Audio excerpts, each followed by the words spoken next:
Good morning and good afternoon, everyone. I'm Tamara Ecker, Managing Director of British American Business, and it's a pleasure to welcome you to our Accelerate Roundtable with Brendan Drake, U.S. CEO of Hotel Chocolat. For those of you not familiar with British American Business, we are the leading trade association supporting businesses with operations in both the U.S. and the U.K. And of course, Hotel Chocolat is a fantastic example of this. I know we're eager to hear from Brendan, and we will introduce him in just a bit. But first, I'm incredibly excited to welcome and announce the newest sponsor of BAB's Accelerate series, JetBlue. For those of you keeping an eye on the news, this won't be a surprise to you, but to tell us a little bit more about their journey and what's to come, it's my pleasure to introduce Robbie Mihok, Director of Sales for JetBlue, who will share some brief remarks with us. So Robbie, welcome, and over to you.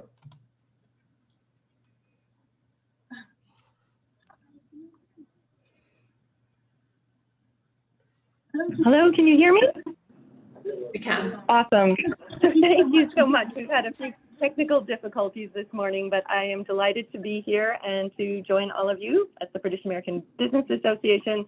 My name's Robbie. I'm with JetBlue Airways, as she said, and we are super excited to be launching our new service to London later this summer. And starting August 11th, we'll be starting new service from JFK to London Heathrow, and then in September, from JFK to London Gatwick. So really super excited to be bringing the JetBlue experience across the pond to London.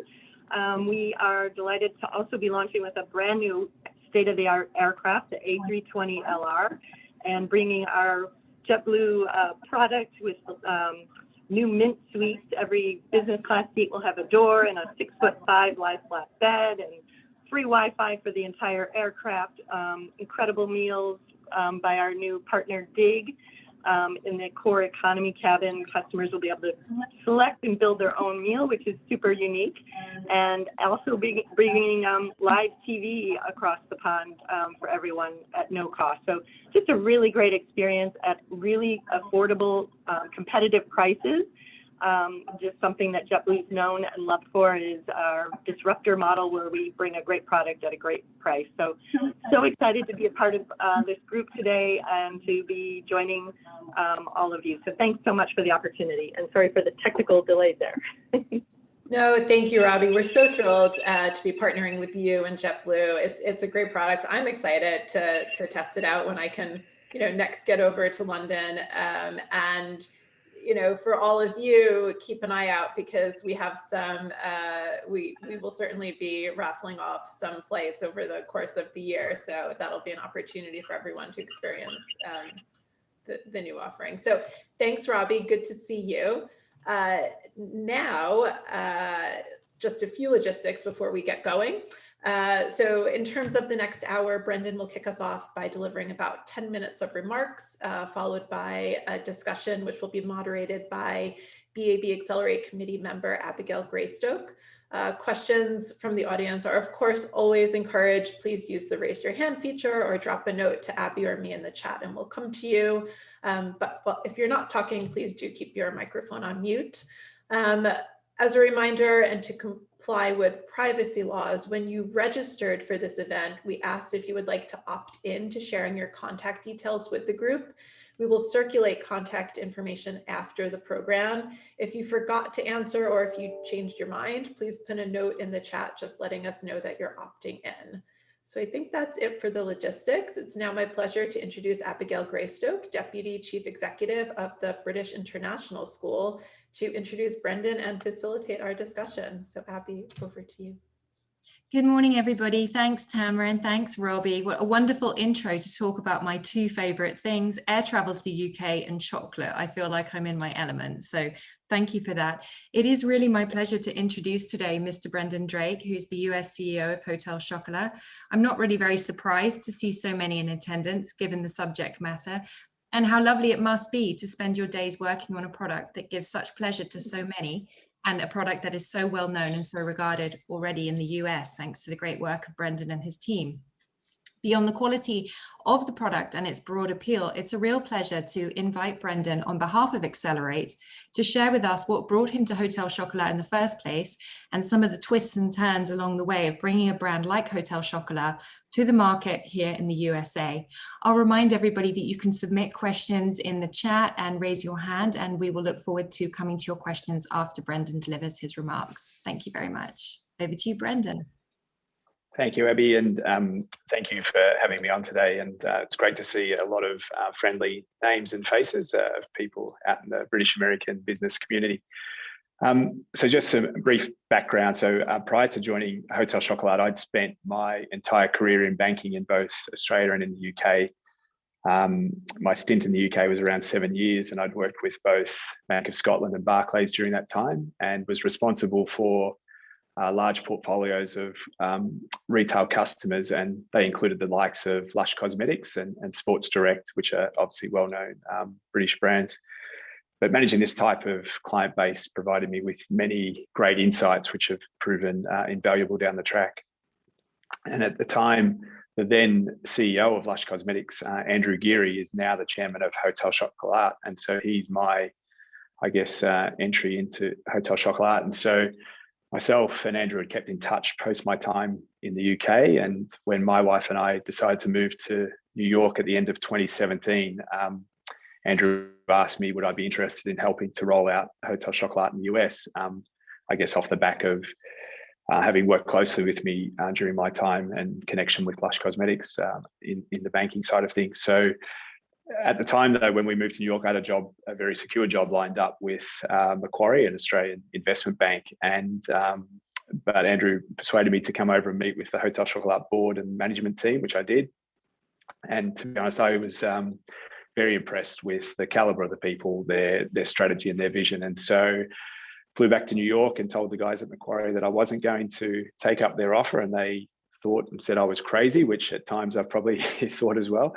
But I had an entrepreneurial itch that I wanted to scratch, and I certainly rolled up my sleeves and got started with Hotel Chocolat. So that was sort of how I ended up at Hotel Chocolat. And I know there's a lot of people in the British American business community that will know the brand, but for those that don't, it's very much a loved and revered brand. And I receive, and I'm open to receiving them, a lot of emails from British expats who, if their order has gone astray or not arrived as intended, I'm okay with them reaching out to me. So I personally accept full responsibility and guardianship of the Hotel Chocolat brand and growing it in the US, and it's an honor to do so. So for some of those who don't know the background, Hotel Chocolat launched prior to my time in the US about 10 years ago. It didn't quite go to plan, but it provided some great learnings. And following an IPO in 2016, the group was then in a better position to relaunch during 2018. So over a 12-month period between December 2018 and December 2019, we opened 4 stores, 2 of those in New York, 1 in Washington, DC, and 1 in New Jersey. And our original strategy was very much physical retail led, which was off the back of the success of this strategy for Hotel Chocolat in the UK, but equally the success of other retailers that we knew well, who had expanded their brands into the US, and in particular Pret a Manger, Lush, and Charles Tyrwhitt. And I just like to call those 3 businesses out in particular because they were very generous with their time with me when I first moved to New York, and sharing information, and in particular just specifics around whether it's rent or staffing or just the nitty gritty of how do you pass your Department of Health in New York, which sounds easy, but it's hard to do. And so all of that information was invaluable. And I offer the same to anyone who's on this call, like feel free to reach out, because that willingness of those British brands to help myself and Hotel Chocolat get launched relaunched in 2018 was really very much appreciated. So Hotel Chocolat now has approximately 150 stores across the UK, Japan, and US. And we've just provided our end of financial year update last week, where group sales were up 21% last year, and I think 24% compared to 2019. So very good result, obviously, given what's happened in particularly the last 12 to 18 months. But if I go back to March 2020, and the beginning of the pandemic, and the paint had barely had time to dry on the 4 stores that we'd opened. And mind you, we had a website, but it was really, that wasn't our focus. It was certainly the physical retail. So, and whilst we're still coming out of the pandemic, there's one thing I've genuinely taken away from the last 12 months, and it's the ability to have to dig deep and really truly find out what you're made of as an individual and as a business. And I'm proud of the way that we've navigated our way through the past 12 to 18 months. And I think Hotel Chocolat as a group is very well placed to come out the other side of this stronger. So yeah, back to March 2020, I remember vividly having to close our 4 stores and then basically pivot to digital-led strategy overnight, which is easier said than done when you don't have a digital team. And so, I mean, the first task, and it wasn't a nice task, was unfortunately having to let go of the majority of our retail team who are the people who can least afford to lose their jobs. So it was a very tough first thing to do when we closed the stores. And then it was literally all hands on deck. It was myself and about 3 others doing every aspect of the business to run the digital business. And that included fulfilling our online orders from the back of our Lexington Avenue store during the height of the pandemic, like sending out 1,000, 1,200, 1,500 orders a week, which might not sound like a lot, but it is when there's only 3 or 4 of you. And mind you, at the time, my wife was 6 months pregnant. So this is in the middle of pandemic and taking on a lot of personal risk to go and do that, which seems crazy in hindsight. And then I reflect back on other challenges over that. So stemming back from March 2020 onwards. So landlord negotiations have been an ongoing quarterly battle. And to be fair, landlords have actually been quite flexible, but I think it's going to be very telling in the coming months and what mindset they take, because I don't think anyone knows with any confidence what the degree of the permanent shift is in office workers coming back to work in the office, whether it's 2 days a week, 3 days a week, whatever it may be. But certainly the landlord mindset at the moment is more hope that it's coming back to what it was in 2019. And it certainly doesn't feel like that's the case. So that's going to be a perpetual challenge that I think we're going to have to face in the months ahead. And then in terms of the digital strategy, like it was about this time last year, we quickly realized that to scale quickly in the US on the digital platform, we needed to, like, we couldn't do that from the back of our New York store. We needed to partner with someone. So we ended up partnering with another British business called THG, the Hut Group. And so they're still currently assisting us with our growing our US business. And that's been very important to help us get some scale.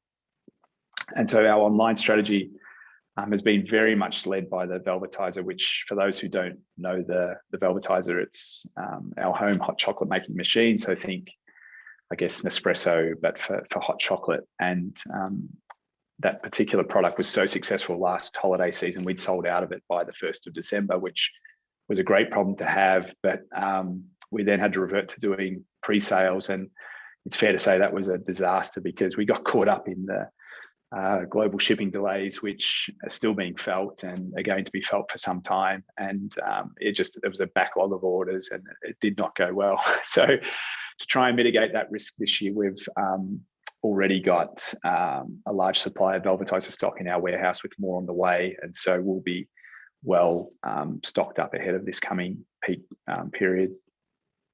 And then if I reflect back to that sort of peak period last year, not only were there challenges with the global shipping, but the entire US courier system was just overwhelmed by the demand as well. And so that created nightmares with like customers not receiving their orders in time and just a much higher cost of customer service to make good on issues. And so this coming year, we're looking to mitigate that by splitting warehouses and hopefully having 2 warehouses that will be able to service both the East and West Coast. So certainly not without its challenges. And then, yeah, I mean, so if that wasn't all enough from a business point of view, like personally, I had a crazy 12 to 6 months as well.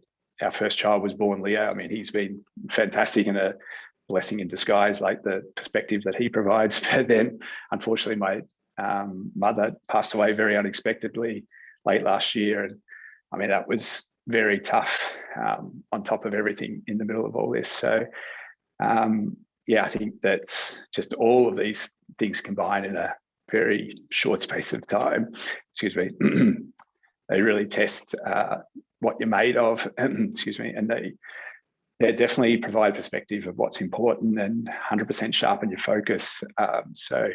And I might just take a breather there, Abby, to jump into the question. I think, that's great, Brendan. Thank you so much. And I think what's so interesting is the word pivot has become almost synonymous with the pandemic, unprecedented pivot, all of these words. And I think Hotel Chocolat has really sort of embodied pivot at its purest form, because the trajectory was going very strongly in a direction. And it was very clear that this was going to be very successful, in some ways emulating the UK strategy, but also with the nuances of figuring out America and how to be stable and grow in a very fragmented market that the US actually can be, where what works in New York might not work in Idaho. So I think, when we think about pivot, it was also about reinventing fulfillment and logistics. It was about maintaining customer satisfaction, and all of this while the core business had to shift into an online model, and whilst managing the fallout of the bricks and mortar behind the scenes.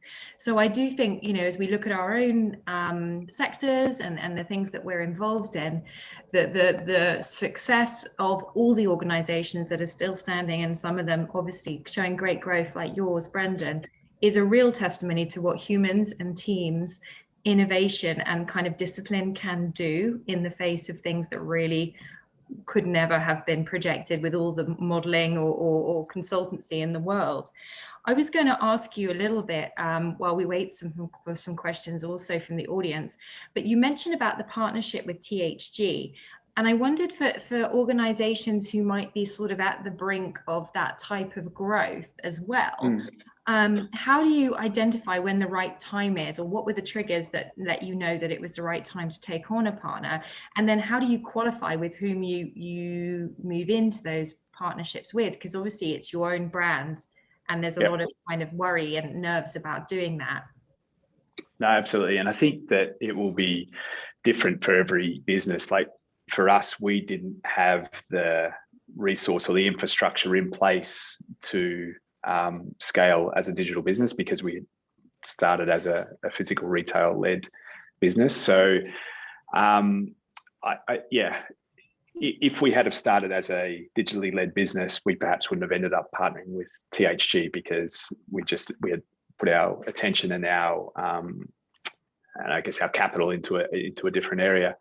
So, but it was very clear that we couldn't scale at the pace we wanted just by ourselves out of the back of, as I said, our Lexington Avenue store. And so now, look, it's fair to say that if there's anyone from THG on the call, I'd certainly say this to their face in a face-to-face conversation. Like, we've had some teething issues. There's been no question about that.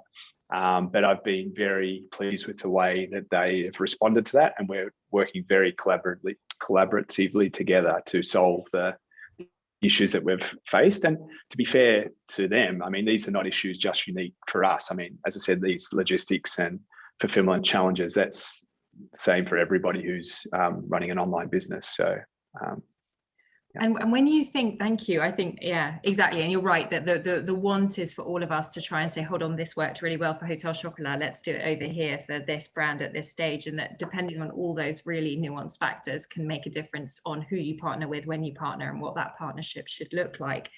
I was really interested when, the move from the commercial space and all these landlord issues to, which, New York, it is part of it. But with the change from the sort of business person who's buying at lunchtime and strolling into the train stations or Lexington Avenue, did you see your actual customer change as well? So was it suddenly, were you reaching broader, or was it the same? No, so the average order, and I won't give away too much because it's obviously we're a public listed company, but Sure. We've seen a much higher average order value online than we do in stores. And I guess in stores we have cafes, so people might come in for a coffee or a hot chocolate, etc. A much larger percentage of our customer base is based in, say, California, which has been quite surprising. We have no physical presence in California. but it's making up by far at the moment the largest proportion of our online sales. So there's been some things that have been very surprising in terms of demographics and spend, and these are things I think we need to just keep testing and learning, and that's what we're going to be doing, I guess, in the coming months and coming years, to try and figure things out as to how is someone coming across us in California? What is it that's resonating and working with them? So yeah. Amazing. And as you say, actually such a kind of almost that also a blessing in disguise to have so much more reach than what the retail could provide you. We have a question from Ian Catterall. So Ian, I wondered if you are able to unmute yourself. Do you want to ask your question directly to Brendan? Hi, Brendan. Don't let the accent fool you. I'm based in the northeast of England. A Scotsman like yourself, I've moved as well. I could pick your accent. No, it was just obviously just recently England has opened up with stores and accessibility and all the rest of it. And I was just wondering how things were going in the US. Are you able to open your stores yet, or what restrictions are you under? Sorry, and I should have mentioned that. So no, we opened the stores all last year, except for one. We haven't opened the one in Union Station in Washington, DC, but the vaccination rates here, same as the UK, have been very high. I mean, in New York, it's pretty much back to normal. Like, I think all of the COVID restrictions were lifted about maybe a month ago. So no, life is definitely opening back up, and but I think the biggest component of that hasn't changed is office workers coming back to work in the office. So I think that September is sort of the date after, say, summer, but it's still unknown as to how many days a week that's going to be. As I said, 2, 3. I don't see it being sort of 5 days a week. Right. No, that's great. And by the way, I love the hot chocolate. Awesome. Mm-hmm. Thank you. Thanks, Ian. We've also got a question from Eunice Malik, and then one from Amanda. So I'm going to ask Eunice, I hope I've pronounced your name correctly. Okay, good. If you want to ask your question, and then Amanda Redman. Thank you very much for arranging this, to the B&B team. Brendan, nice to meet you. Brendan, my question is relating to, because I'm in the loyalty program industry. So my question is, do you have a loyalty program? And if so, how did you decide which one to use? And if not, I'm very interested in talking to you. So our UK business has its own loyalty program, so VIP Me. We're looking to roll out something very similar to that, so keep it very closely aligned from a brand point of view. But I'd be happy to have a chat if you want to reach out, because we had reached out or spoken to a number of loyalty, I guess, options that we were looking at when we were potentially going to do that off our own bat here in the US. So yeah, be more than happy to speak to you about the ones that we had looked at. Can I ask another question? Go for it. Okay. In the field that you are dealing with, chocolate is produced in mainly tropical countries, and brands like B Corp, they are popping up more and more, you know, for the sustainability and so on. What does your Hotel Chocolate have in place to keep those customers happy? Because I'm from the cash and carry background, and now that whole industry is going towards sustainable products for the consumables and you know, other cleaning products and so on. No, 100%. And I think that Hotel Chocolat definitely is a good corporate citizen, but equally we're always trying to do more. So, I mean, right now, as I speak, we are actually trying to improve, I guess, all our credentials for sustainability. And that goes much broader than just whether it's the cocoa growers, like we're talking about with diversity amongst our staffing ranks. We're talking about a broad range of spectrum. So we've got specific teams within the business that are being set up to address specific components of sustainability, but equally, as I said, it's diversity and a whole range of other issues that are really central or core to the values of Hotel Chocolat. Okay, thank you for your time. Thank you, Eunice. We've got Amanda Reynolds next, and then we've got Mark Sutherland. Hi, Brendan. Hey, Amanda, how are you? Yeah, good. A bit warm in the UK today, but doing okay. So you That's good. talked earlier about having an entrepreneurial itch to scratch. That brought you into Hotel Chocolat.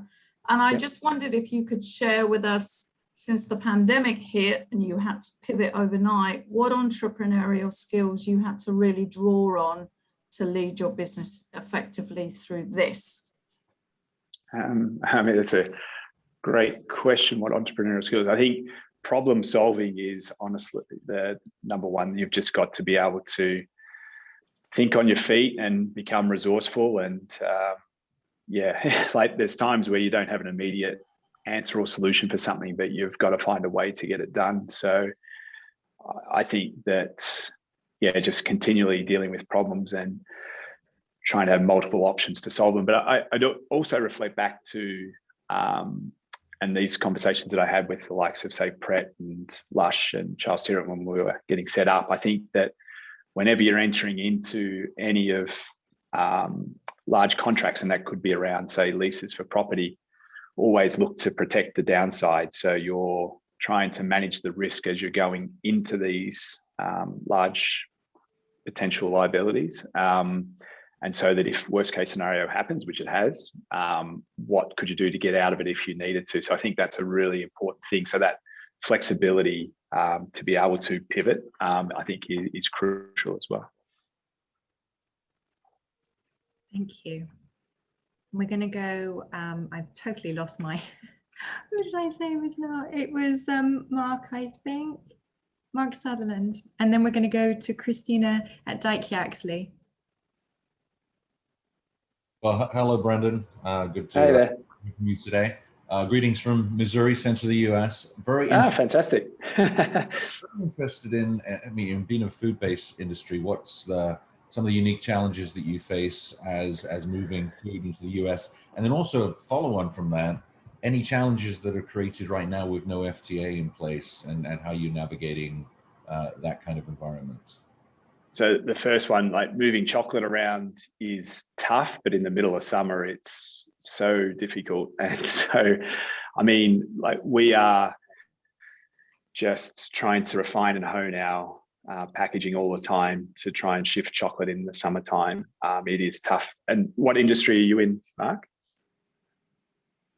Economic development and diplomacy. So okay. No, I thought I support companies who are investing into Missouri and then work with Missouri companies who are investing into the United Kingdom. No, and so the reason I asked is I thought you may have had experience trying to move perishable goods around, but it's difficult in the US. And I think, so what we honestly do is we just have a KPI dashboard in place that's just trying to track and monitor the success of packages arriving as they should, customer contact rates, that sort of thing. And we're just continually reviewing that package, the dashboard, but equally the packaging. And sorry, what was your second question that you said, Mark? So any challenges? So there's no free trade agreement in place right now between the UK and the US. Any unique challenges that have been presented from that environment? Not just yet, but we are, particularly as we continue to grow, exploring, I guess, again, looking to mitigate risk, what we could do potentially to have some production in the US. So it could be chocolate shavings for the Velvetizer hot chocolate machine. We've been approached by some parties who would potentially be interested in doing production on our behalf as well. So I think these are all conversations that we're going to continue to have over the next 12 to 18 months as we continue to grow. But we haven't yet been impacted by moving product between the UK and the US, but that's not to say that that won't happen, and hence why we need to be having strategies in place to mitigate against that. Thank you, Mark. We're going to go to Christina, and then we're going to go to Lisa Bernard. First, Brendan, thank you so much for joining us and for sharing your story.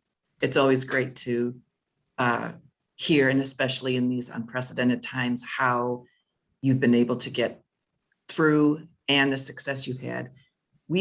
At the beginning of this, I think we're an accountancy firm, but we, like most industries, didn't know what to expect.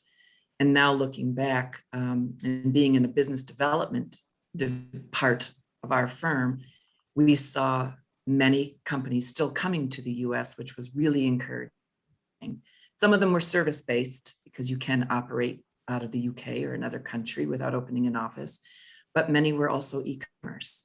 And it was really encouraging to see that that not only maybe were they thinking about the US, but they saw their business increase because they had to go around, I guess like you said, normally you're on the high street in a retail store.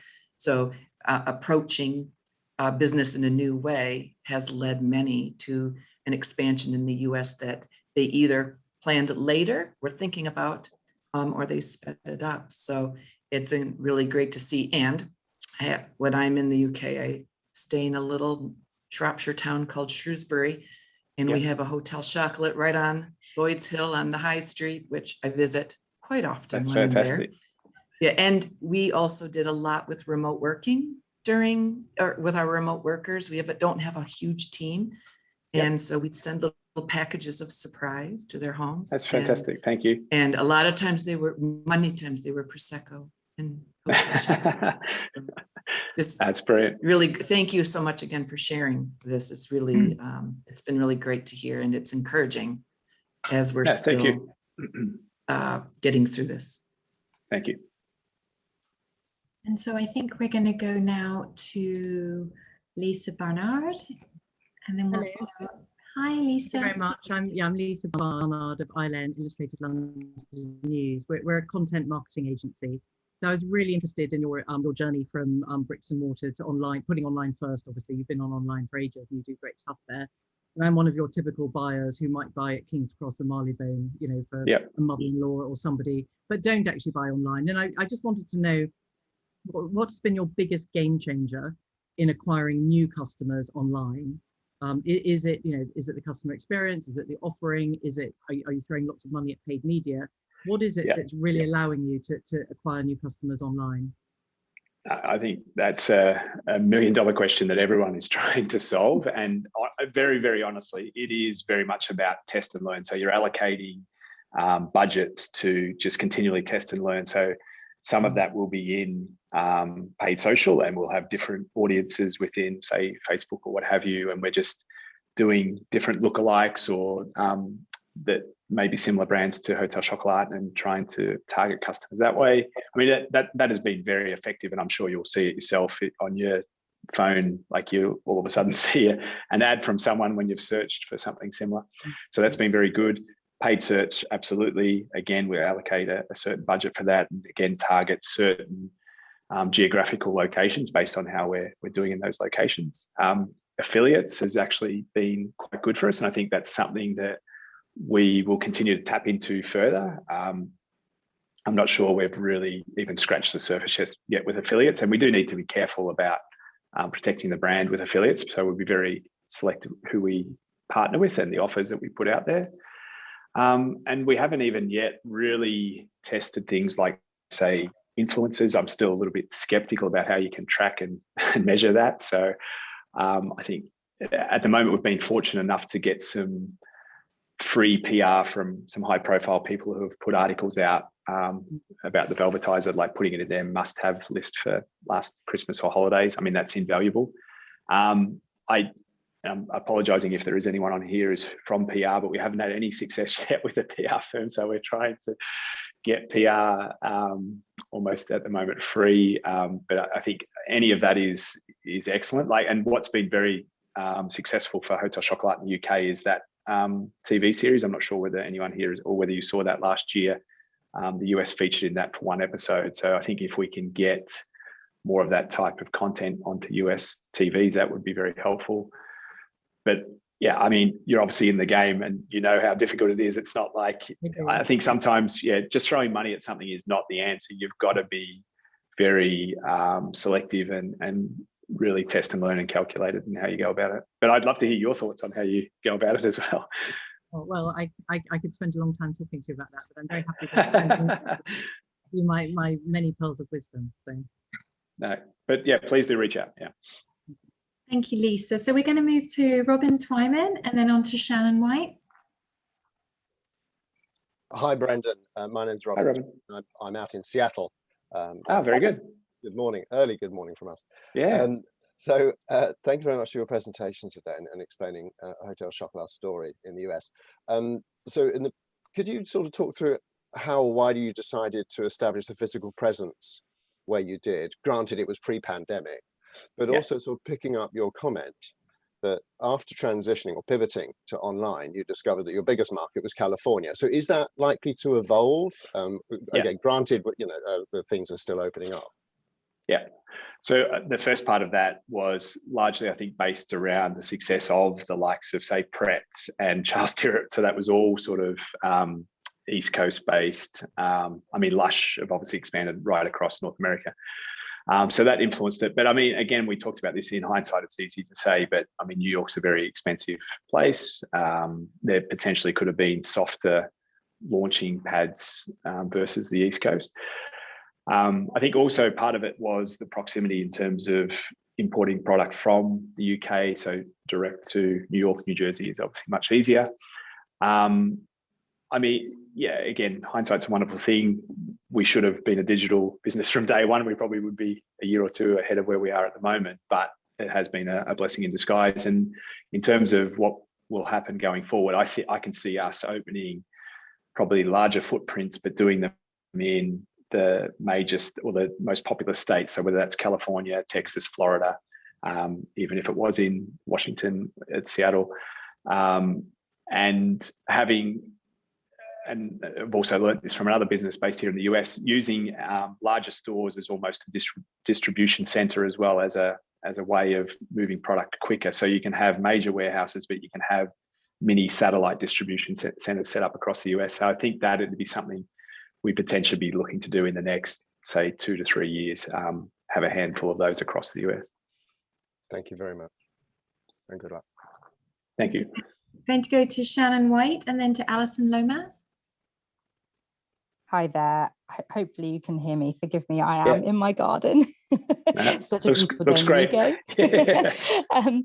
My question is more about kind of influences elsewhere. So in the UK, there's going to be some high-fat, salt, sugar legislation coming in kind of April next year. And I'm intrigued to see, is that something that makes you guys think about how to be more sustainable online, despite being on the other side of the world, not impacted by that so soon, but, does that make you consider kind of your online space and kind of what are you doing about that?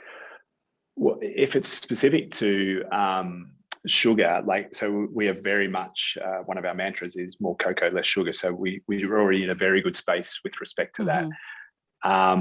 So is that what you're specifically referring to? Was there... I just mean not even in terms of just the sugar piece, just in terms of, I'd love to hear the idea that you're going, yes, things that are changing in the UK is making us consider what we're doing in the US more, or even though we're not going to be completely held to those changes, is that making you change kind of your thinking online? Absolutely, but I think some of it in reverse as well. So I think some of the things that are happening in the US are changing our UK business for the better. Yeah. And the best example I could give of that is just so implementing an anti-racism group, which is long overdue, and increasing diversity within the business and the brand. And so there's a lot of things happening that won't happen overnight, but that has been a US-led initiative rather than a UK-led initiative. And I think that the learnings go both ways. It's not just UK to US, it's hopefully US to UK. But we will absolutely remain true to the Hotel Chocolat brand pillars, but equally we'll be trying to, I guess, carve our own niche in the US. But yeah, being as I said, a good corporate citizen or a role model corporate citizen is certainly on our agenda, and we want to do more than just the bare minimum. No, absolutely fair. Thank you.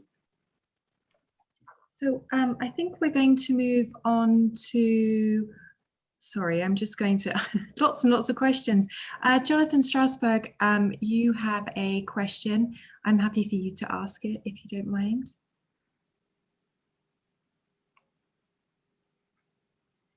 And then after that, we'll go to, Nicholas Barton, and then to Anthony Madigan. Fair enough. Thank you for appearing today. It's really interesting. Many years ago, I listened to this fantastic NPR, the radio station in America, interview between two advertising executives, one in the UK and one in the US, comparing their strategies. The US strategy was far more utilitarian. The more you repeat something, the more people will buy it. Whereas in the UK, the idea was, if you're going to invite yourself into somebody's living room, you should make yourself enjoyable or humorous. Have you noticed a cultural difference in the US that requires a different strategy in your advertising, whether, you know, regardless of the medium, that has required a different approach to the buying public in either country? No, I think fantastic question. And it's one of the things that rings in my ears from the likes of Pret and Lush in particular, like, do not pick up your UK business and move it to the US. That is a surefire way to fail. And so the biggest thing I've noticed is, I mean, Australians probably have more of British tendencies than they would American, but there's a conservative nature in the way that, say, British companies put themselves out there versus a US business, which is much more bold and not, like, definitely not arrogant. So I think, yeah, we've had to be much bolder than, say, Hotel Chocolat is in the UK. But I think, again, that's great because it's helping to improve the UK business by having a different approach. And just really simple things like taglines on whether it's the website or an email, and it'll be a little bit catchier or deliberately a little bit more provocative in the US than it would be in the UK. And that's fine. I mean, we should have that license to play that way. I would imagine that you found that difference translate into different areas as well, where you had to be a wee bit more direct, perhaps, yes, in some of your negotiations, and in making things clear to other parties. You had to be a bit more utilitarian, a bit thrifty with your words, and very direct. No, I mean, anyone who's on here who's had to negotiate property in New York will know how brutal it is. And so, I mean, that is, you're thrown into the lion's den, literally. And so, it is, and as you say, different in different areas as well of the US. So it's not just a one size fits all approach. Thank you very much. Thank you. Okay, well, we thought we had missed Alison, but I think she thinks she's told me her question's been answered. So we're going to move on to Nicholas Barton. Thank you. Thanks, Abby. Brendan, hi, thank you. Thanks for sharing your story. It's been fascinating to hear. And as someone that's watched that program and that series, I've followed the Hotel Chocolat story with great interest. My question's in two parts. I mean, clearly watching that series, it's, you know, Angus is obviously very hands-on, very detail-orientated. He is the face and the Branson of chocolate industry, etc. How have you found that in terms of, you know, your ability, I guess, to own the strategy for the US market and have that autonomy and ownership versus sort of, you know, Angus driving that and you implementing it? And also, I guess when you joined in the US, you didn't really work for the business in the UK. So how did you acquire your empathetic understanding of the brand to be able to sort of build the culture of the business in the US? Yeah, no, I love that, Nicholas. It's a great line of thought. So first part of it, whilst Angus is absolutely the innovator and to be honest, the entrepreneurial spirit and the courage that he has to put himself out there, I love that and respect that. So there's no doubt that he definitely wants to be involved. In terms of autonomy though, he 100% trusts me, and as do the board, to make decisions, the right decisions, and just get on with things. And I think that probably is something that's gained over time. It doesn't necessarily happen just immediately overnight. But what we've done internally is, I guess, well, we have formed a global executive, which now is much more a collaborative decision-making process rather than it's just Angus says or whoever says. So it's a much more collaborative process. And decisions will be made there which will impact the whole group, whether it's US, Japan, UK. And so we are authorised to make decisions which then would go to the board for verification. And so that's how that process is now playing out. But that doesn't mean that Angus still doesn't provide his insights. And we have an innovation lab, which really is his ability to test and learn with new ideas, because that's what's going to continue to grow the brand and the business. But in terms of that, I guess, immersion piece, like, I mean, I've spent a lot of time with Angus. He came over to the US for a good period of time, whether it was 4 or 6 weeks. I'd spend a lot of time going back to the UK, sort of at least once, twice, 3 times a year, to go into the stores, to go to the factory, the manufacturing facility, but spend a lot of time with all of the key decision makers as well. So I think the only way that you can, as you say, get that empathy or knowledge of the brand is to really do those hard yards and spend that time, because otherwise you're not going to have it. And so I'm very keen to, as I said, remain true to the Hotel Chocolat pillars, but equally try and develop. So we're not going to be having a radically different strategy. Ours is going to be digital led rather than physical retail led, but the look and feel of Hotel Chocolat should be the same, UK, US. Good luck with that. Thank you. Thank you. Thank you. We're going to go to Anthony Madigan. Hi, Brandon. Hey, Anthony. Calling from Rugby in the UK, so the birthplace of rugby union. If you're a fan. I've actually been to Rugby. Funnily Have you enough. now? Excellent. My wife, sorry to go off on a tangent, my wife is Canadian, but used to do Scottish Highland dancing. So I don't think there was a competition up that way. Excellent. I'm sorry I didn't make that, but I'll next time it's on. Question I had has been touched on slightly by the last 2 calls and Nick and Jonathan. And it's about differences between US and UK. In particular, such a strong, for me, UK brand that Hotel Chocolat has, and what it means to me as a consumer. And we're, I think propping up the UK business on our own, I reckon, in our house. But it has this chocolatier aspect to it. Yes, it even though it's not a very English sounding name, it's sort of been done in an English kind of way. The sourcing is also an important part of it. The creativity around the chocolate is also a very important part of it. How much of that has translated into the US, and what are you bringing that's different to the brand story? Not so much tonally, I would say, but just in terms of the emphasis that you're putting on the things that we're talking about.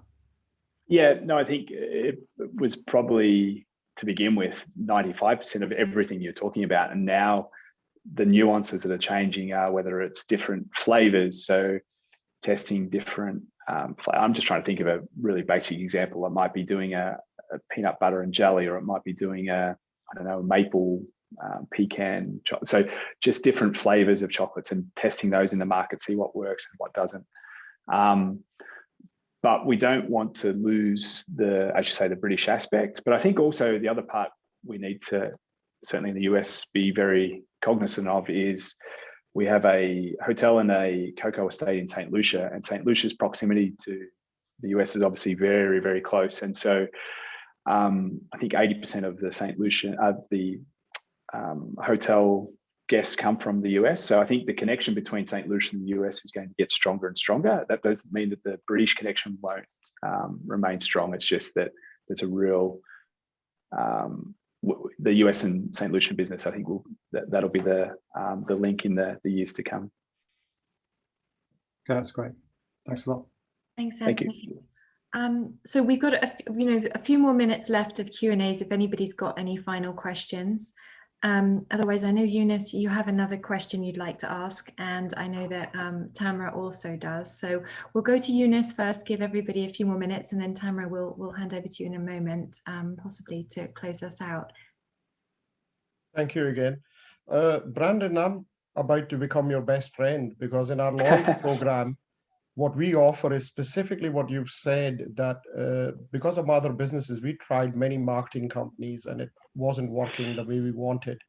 And I've always pleaded with the marketing agencies that I'm happy to give you a higher cut of the revenue as long as you can give me the results. So our loyalty program, which we partnered up with DNB Bank in Norway, and we are going live on 25th of August in Oslo, and then to 20 other major businesses. We offer this specific feature to all businesses who come and join us. We don't charge you for marketing. We take a cut of the revenue once we deliver the sale to you. And we partnered up with some other major players like IBM and AWS and Emirates and Avios. So I've sent you a PM with my contact details. So if you can share your contact details, I'll be happy. Absolutely. I'll reiterate that. I mean, I've had challenges in like partnering with different agencies, whether that is PR or marketing. And I think the biggest learning on that for me is that there'll often be a great story to get you in the door, but then you're often given a more junior person. And my comment back to one of them was like, you're giving us someone to try and help us build the brand who has very little life experience, let alone business experience. So how do you expect them to try and help us do what we want to achieve? So now I've had some frustrations, and I think that I 100% hear what you're saying there. So yeah. Okay, thank you. And I actually might jump in before we go to Tamara, because I think, you know, obviously Hotel Chocolat has been an amazing success story with a fair amount of blood, sweat and tears, and not without some massive challenges, as you mentioned at the beginning, some of the constricting that the business had to do for its people, you know, in terms of people and livelihoods and those pieces, which are never fun and we've all had to look at. I wanted, just before we hand to Tamara, just to think about hopes and dreams for Hotel Chocolat as you look forward. When you sort of think about 5-10 years down the line in the US business, do you have a sense of what it will look like or where you hope it could go to? Absolutely. So, I mean, I know that was an unprompted question, but I've actually got a note for myself, and I just put it in my last month's board report, to write a board report for 5 years' time, because I'm a big believer in what you put down on paper, you'll stick to and commit to. So in terms of size of the business, like, we very much want to be $100 million plus turnover business within that next, well, who knows how long it takes, but say 5 years period. I think that would include, so that would obviously be digitally led, but I think we would have locations in large cities around the US dotted around, which could double as both physical retail, but also distribution centers. I can see us, like, we've been approached by a large group to potentially look to partner with them. They already have significant distribution network, so that could either be a wholesale partner, or it could be maybe doing something on a joint venture basis. So I think there's so many angles or opportunities that we could go down. But yeah, to your original point, yeah, I am going to be writing a board report for 5 years' time, and so that's, I think, something to aim for and try and achieve. So yeah, the sky's the limit, but that's not to say that it's not going to be very hard work, and there'll be different challenges each month or each year depending on where we're at. And at the moment, that growth is great, but it brings challenges, particularly around logistics in the short term. Yeah. Thank you, Brendan. I'm going to say thank you on behalf of me and hand over to Tamara for her question and to conclude the session. Thanks, Abby. Well, I think that was actually the perfect question to end on. So I'm going to park it there for us. But first, just to say a huge thanks, Brendan, to you for just being so candid and open to sharing your experience, and just, you know, really kind of humble about it, because, you know, it's not always a perfect lineup, and so we really appreciate that. And Abby, of course, thank you for bringing us Brendan. So we appreciate that too. Again, thanks to JetBlue for sponsoring our series going forward.